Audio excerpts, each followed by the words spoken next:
Bonjour. Comment allez-vous? Ça va, je suis Zagadou de la Côte d'Ivoire. Je suis Abdoulaye du Mali. Bonjour.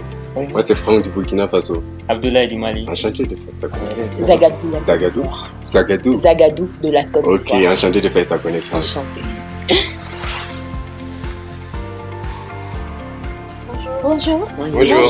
Ça va? Moi, Ça c'est va Diana chez du vous? Sénégal. Ça va. Sénégal. Moi, c'est Diana, Aïcha du ok. Sénégal. Zagadou de Bonjour. la Côte Diana d'Ivoire. du Sénégal. Abdoulaye du Mali. Enchantée. Salut, comment tu vas? Vous êtes bien, vous? C'est quoi ton nom? Bonjour. Abdoulaye. Diana Ah. du Sénégal. Tu viens? Zagadou de Du la Côte Mali. d'Ivoire. Ah, moi, c'est Aïcha du Enchantée. Sénégal. Je vais faire votre connaissance. Franck du Burkina Faso. Aïcha du Sénégal. Enchantée. Enchanté de faire ta connaissance. Je viens d'un pays où les jeunes n'ont pas la culture de l'entrepreneuriat et la plupart d'entre eux, après leurs études, n'ont pas de travail.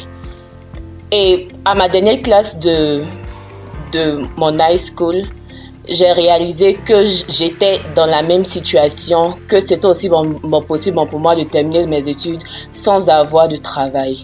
Et c'est à ce moment-là que j'ai décidé d'entreprendre.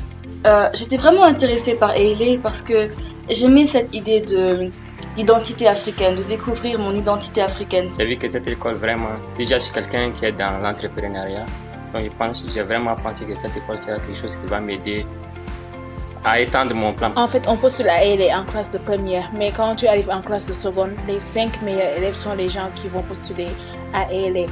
Donc, en seconde, j'avais déjà pensé à postuler à Ailey. En plus, j'adorais l'idée d'aller en Afrique du Sud parce que j'aime la culture zoulou. Quel souvenir, bon, c'était intéressant. Et après cela encore, j'ai fait des recherches et puis j'ai trouvé l'école c'était intéressant. Donc j'ai dit, ok, ça m'a convaincu carrément que je devrais venir. J'ai rencontré des personnes qui sont de différentes régions de l'Afrique et j'ai appris beaucoup de nouvelles choses. J'ai appris qu'au Nigeria, il y a du riz qu'on appelle Jollof. Jollof qui est un royaume au Sénégal. J'aurais jamais su ça. J'aurais jamais su ça si je n'étais pas sortie de mon pays. Dès que je suis arrivée, le problème de l'anglais, ça m'a frappée. J'ai vraiment aimé la façon dont la communauté est formée à Ailey. Les relations entre les professeurs et les élèves. J'avais un professeur d'anglais, il m'a vraiment aidé. Bien vrai qu'il ne parle pas français, mais il a su m'aider à apprendre la langue rapidement. Et c'est quelque chose que j'ai vraiment trouvé fantastique. Lorsque je suis arrivé à Ailey, la manière de penser n'est pas la même chose qu'à la maison. Et ici, tu vas rencontrer des gens qui s'expriment librement.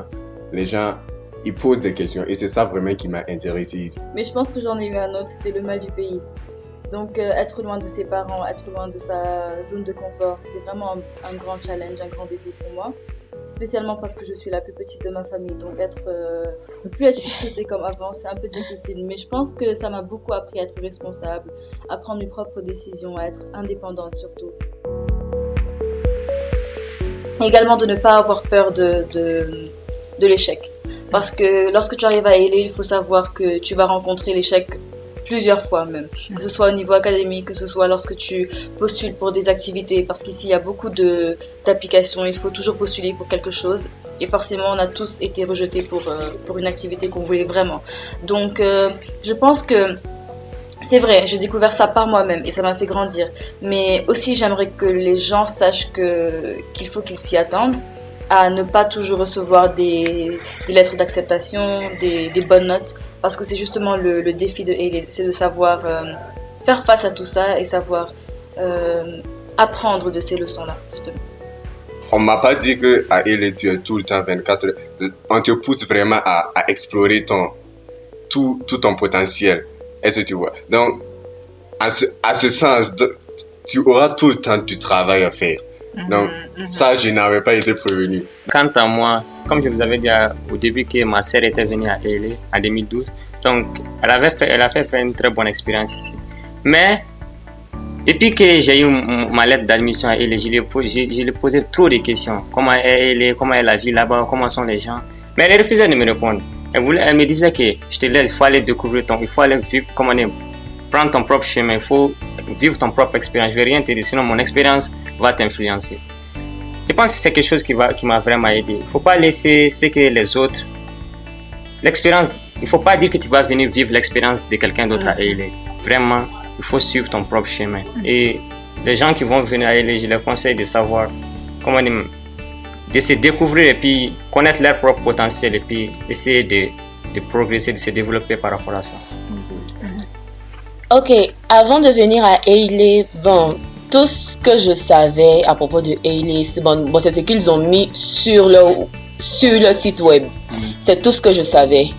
Et je pense que ça m'a aidé dans le sens où je suis venue à Hailey, je ne savais pas à quoi m'attendre.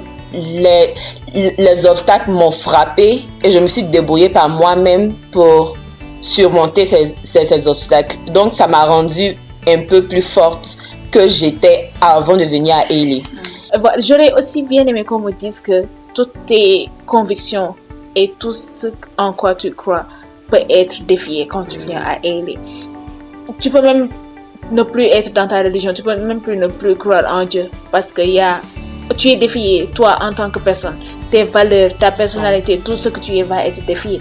Donc, je pense pas qu'il y ait une préparation assez efficace pour ça, mais juste le fait de savoir que tu vas être défié peut aider d'une certaine façon.